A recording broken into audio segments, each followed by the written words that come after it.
तो टॉपिक है line spectra, Rydberg formula उसी में आता है, ठीक है। टॉपिक है लाइन स्पेक्ट्रा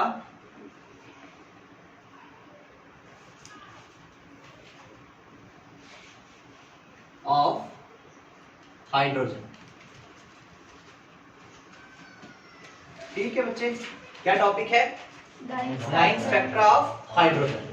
और आपको पता है कि अगर हमें किसी गैस का स्पेक्ट्रा देखना होता है तो हम कैसे देखते हैं, ठीक है। इसी में एक नया फॉर्मूला भी इंट्रोड्यूस होगा, रिडबर्ग्स फॉर्मूला। पहले तो यहां देख लेंगे आप लोग, हाइड्रोजन गैस का अगर आपको लाइन एमिशन स्पेक्ट्रा देखना है तो हम किस तरह से देखेंगे। सबसे पहले हम क्या करेंगे, एक ट्यूब ले लेंगे,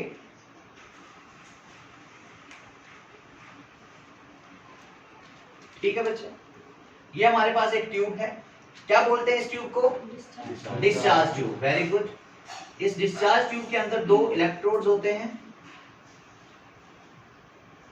ठीक है। बाहर से हम इसमें इलेक्ट्रिसिटी देंगे,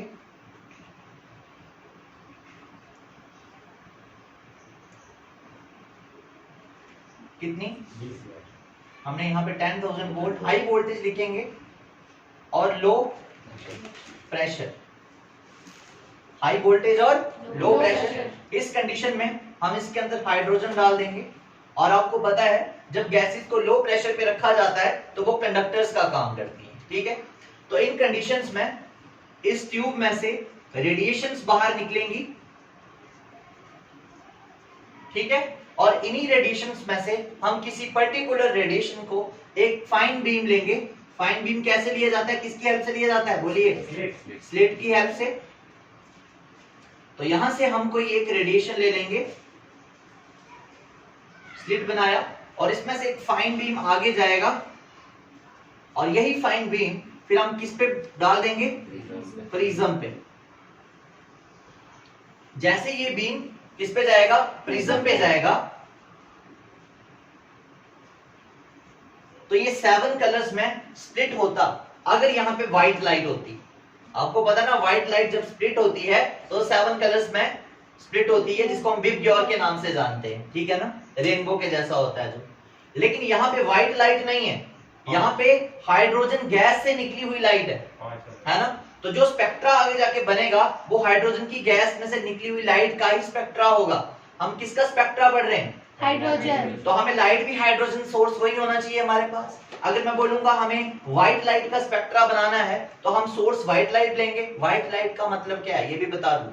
व्हाइट लाइट का मतलब है सन से आ रही हुई रेडिएशंस, या आपने किसी मेटल को बहुत ज्यादा हीट कर दिया उसमें से निकलती हुई रेडिएशंस, या फिर ट्यूब में कोई बल्ब ले लो, बल्ब में से निकलती हुई रेडिएशंस। लेकिन यहाँ पे हमारा सोर्स क्या है? हाइड्रोजन गैस में से निकलती हुई रेडिएशन। तो जिस इसमें से रेडिएशंस कौन सी इमिट, ये जो रेडिएशंस है ये बाहर एमिट हो रही हैं, इसलिए हम इसको एमिशन स्पेक्ट्रा बोल रहे हैं, ठीक है ना। तो हमने इसको प्रिज्म में से पास कर दिया और प्रिज्म में से पास करने के बाद आगे हमारे पास एक फोटोग्राफिक प्लेट होती है ऐसी, ठीक है। और हम क्या ऑब्जर्व करते हैं कि हाइड्रोजन गैस के केस में यहां पर 5 डिफरेंट टाइप्स की लाइंस आती हैं। कितने टाइप्स की लाइंस आती हैं? 5 डिफरेंट टाइप्स की लाइंस आती हैं, ठीक है। तो पहले यहां पे आ गई कुछ लाइंस, ठीक, फिर थोड़ा गैप और फिर गैप के बाद दोबारा से लाइंस आ गई ऐसे, फिर थोड़ा गैप, फिर दोबारा से यहां पे लाइंस आ रही हैं ऐसे ही 5 डिफरेंट टाइप की लाइंस जो हैं वो आ गई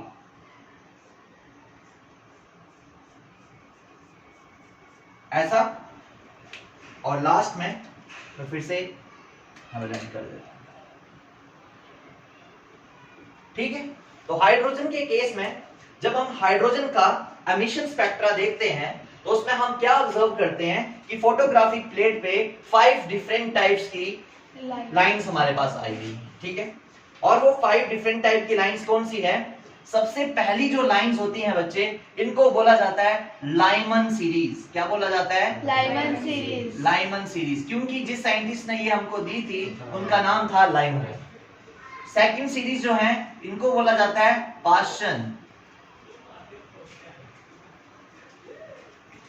पाश्चन सीरीज, ठीक है।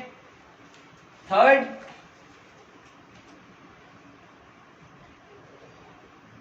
Bracket series. Fourth Pfund series, पीस साइलेंट। लाइमन, सॉरी थोड़ा गलत हो गया, लाइमन के बाद वॉल्मर आएगा, okay.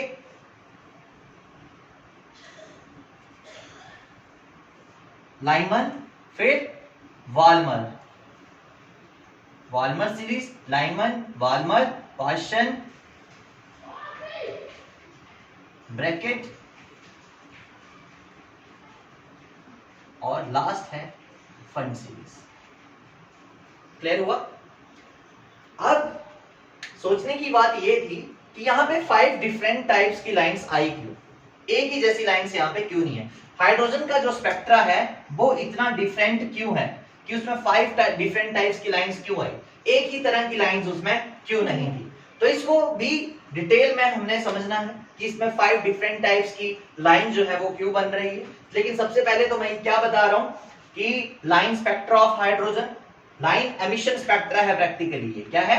Line emission spectra of hydrogen. तो उसके लिए सोर्स भी हाइड्रोजन ही होना चाहिए था। तो हमने हाइड्रोजन गैस को एक ट्यूब में डाल दिया, और ट्यूब कौन सी है? क्या नाम है इस ट्यूब का? वेरी गुड, इस ट्यूब का नाम है डिस्चार्ज ट्यूब, और एक्सपेरिमेंट का नाम भी डिस्चार्ज ट्यूब एक्सपेरिमेंट था जब हमने इलेक्ट्रॉन और प्रोटॉन की डिस्कवरी पढ़ी थी, ठीक है ना। तो वही ये ट्यूब है। आगे स्लिट लगाया, स्लिट में से एक फाइन बीम पास हुआ। ये जो आपको दिख रहा है it is a fine beam. Fine beam को किस पे टकरा दिया? प्रिज्म पे। प्रिज्म पे जब स्ट्राइक हुआ तो वो स्प्लिट हो गया, और फोटोग्राफिक प्लेट पे हमारे पास एक कोई पर्टिकुलर पैटर्न नहीं है, मतलब 5 डिफरेंट टाइप की लाइंस बनी हुई हैं। अब ये 5 डिफरेंट टाइप्स की लाइंस क्यों हैं वो मैं भी आप लोगों के साथ डिस्कस करूंगा। पहले आप ये डायग्राम जो है अपनी कॉपी पे नोट कर लें, ठीक है।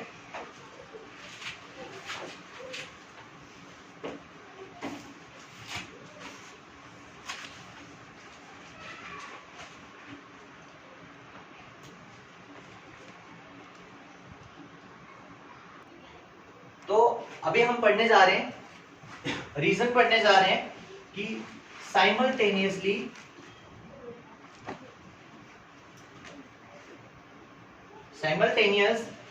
Emission of large number of lines, कि जब हमने हाइड्रोजन का एमिशन स्पेक्ट्रा देखा तो उसमें लार्ज नंबर ऑफ लाइंस थी क्यों? ठीक है, तो उसको समझने के लिए मैं वापिस से वही डायग्राम ड्रॉ कर रहा हूं जो हमने पहले करी थी।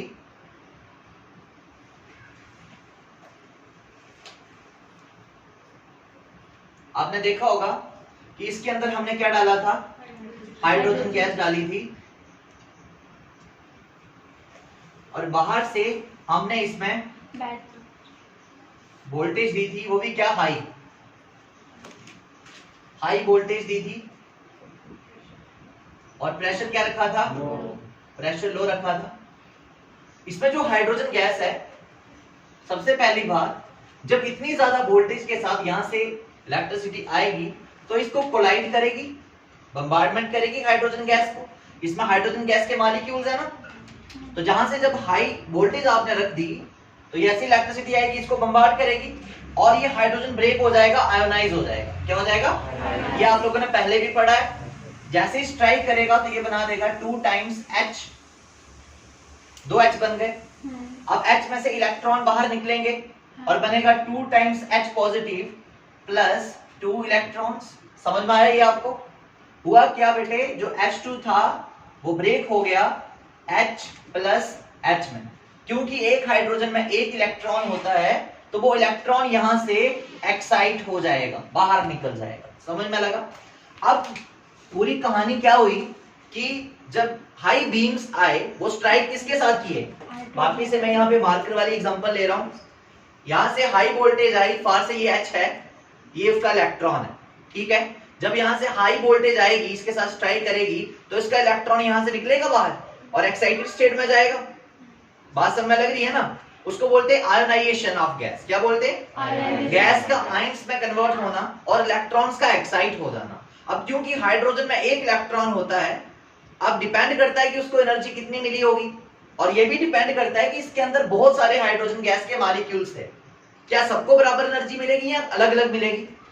अलग अलग मिलेगी। तो इलेक्ट्रॉन भी अलग अलग जगह पे जाएंगे, कोई इधर जाएगा, कोई इधर जाएगा, कोई इधर जाएगा। जिसको ज्यादा एनर्जी मिली होगी वो सबसे ऊपर जाएगा, जिसको कम मिली होगी वो इधर ही रुक जाएगा। बात समझ में लग रही है ना? अभी मैं आपको ये दिखाता हूं कि इलेक्ट्रॉन कहां कहां जा सकते थे। आपको ये समझ में आया ना क्या हुआ? हाई वोल्टेज आने की वजह से जब बम्बार्डमेंट हुई हाइड्रोजन गैस के ऊपर, तो हाइड्रोजन गैस का जो मॉलिक्यूल था वो क्या हो गया? आयोनाइज हो गया। आयोनाइज होने की वजह से उसमें से इलेक्ट्रॉन्स क्या हो गए? एक्साइट हो गए। और जब इलेक्ट्रॉन्स एक्साइट हो गए तो अब वो वापस भी तो आएंगे, एक्साइटेड स्टेट में थोड़ी ना रहेंगे, वापस अपने ग्राउंड लेवल पे भी आएंगे। वही आपने देखना है कि किस तरह से इलेक्ट्रॉन ऊपर गए और किस तरह से इलेक्ट्रॉन नीचे आए। ओके, चलिए देखते हैं। तो अभी देखो, यहां पे मैं एनर्जी लेवल्स बना रहा हूं। मैं मान लेता हूं it is n equals to 1, n equals to 2, n equals to 3, n equals to 4, n equals to 5, n equals to 6 and so on, n equals to infinity. ठीक है, ये आपके ऑर्बिट्स हैं। इधर से इलेक्ट्रॉन्स जो है घूमते हैं इनके ऊपर, और ये इंफिनिटी लेवल।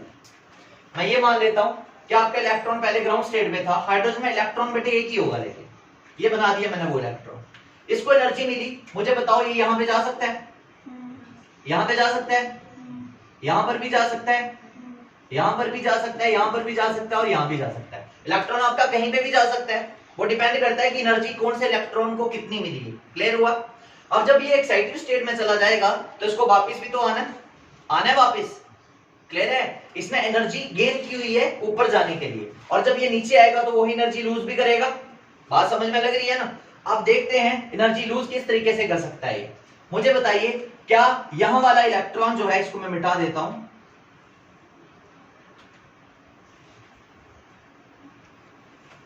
अब आप लोग मुझे बताएं, अगर एक इलेक्ट्रॉन यहां पे पहुंच चुका है, क्या वो यहां से डायरेक्ट फर्स्ट वाले पे वापस आ सकता है? आ सकता है ना? जितनी एनर्जी गेन की होगी सारी लॉस कर दी और सीधा पहले ऑर्बिटल पे आ गया। क्या कोई इलेक्ट्रॉन यहां से भी इधर आ सकता है? हाँ। बिल्कुल आ सकता है। यहां से आ सकता है सीधा फर्स्ट पे?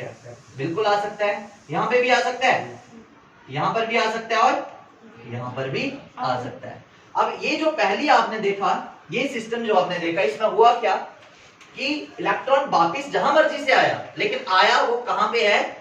फर्स्ट वाले पे। बात समझ लग गई? आया वापस कहां पे है? फर्स्ट वाले पे। अब ऐसे भी इलेक्ट्रॉन जो है,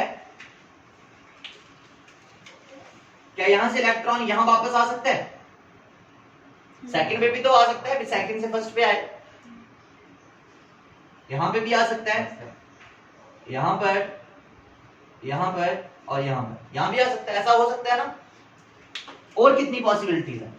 क्या इलेक्ट्रॉन यहां से यहां आ सकता है? ऐसा भी हो सकता है कि वो एक्साइट हो, कि वो वापस इस तरह से आया होगा। ऐसा भी हो सकता है बच्चे, हो सकता है। और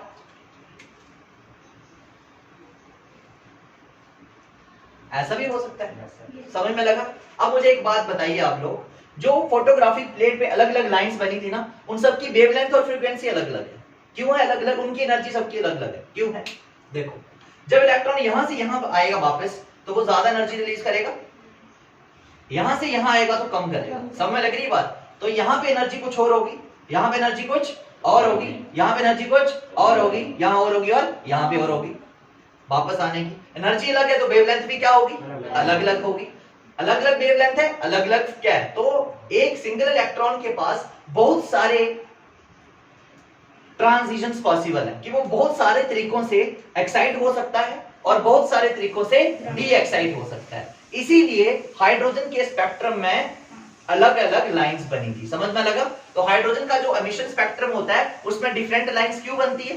क्योंकि जो इलेक्ट्रॉन होता है उसकी बहुत सारी एक्साइटेशंस पॉसिबल है और उसकी बहुत सारी डी एक्साइटेशंस पॉसिबल है। समझ में लग रही है मेरी बात के नहीं? जैसे एक एग्जांपल देता हूं मैं आप लोगों को कि एक इलेक्ट्रॉन जो है वो पहले से इन्फिनाइट वाले लेवल पे एक्साइट हो गया या फिर 6th लेवल पे एक्साइट हो गया। अब वो यहां से वापस बहुत सारे डिफरेंट तरीकों से आ सकता है कि नहीं? अगर वो 6 से 5th पे आए पहले, फिर 5th से 4th पे, 4th से 3rd, 3rd से 2nd, 2nd से 1, तो हर स्टेप पे एनर्जी अलग अलग होगी। अगर वो 6 से पहले पे आ जाए एनर्जी अलग होगी, वेवलेंथ भी अलग होगी। अगर 6 से 3rd पे आ जाए तब भी अलग होगी। तो यही रीजन था कि जो हाइड्रोजन का स्पेक्ट्रा था, एमिशन स्पेक्ट्रा था, उसमें डिफरेंट लाइंस बनी। पता चला क्यों? एक ही रीजन है कि जो हाइड्रोजन गैस थी जब उसके साथ हाई बीम स्ट्राइक हुए तो उसके इलेक्ट्रॉन जो थे वो क्या हुए? एक्साइट। और एक्साइटेशन का मोड अलग अलग रहा होगा। ठीक है ना? कोई फर्स्ट पे एक्साइट हुआ, कोई सेकंड, फर्स्ट पे तो हो नहीं सकता, सेकंड, थर्ड, फोर्थ कहीं कहीं पे एक्साइट हुए होंगे, है ना? और जब वो बाकी से क्या हुए? डी एक्साइट हुए, तो उन्होंने क्या एमिट की? रेडिएशन। और